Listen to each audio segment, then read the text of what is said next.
How to add filter to your video on CapCut app. Hello guys, so all what you have to do is so simple and easy.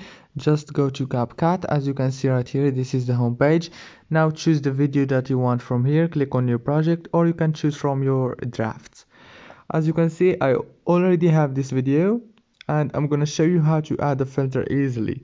So first thing you have to do is go down here and swipe right until you find the filters option. Click on filters and now choose any filter you want from here.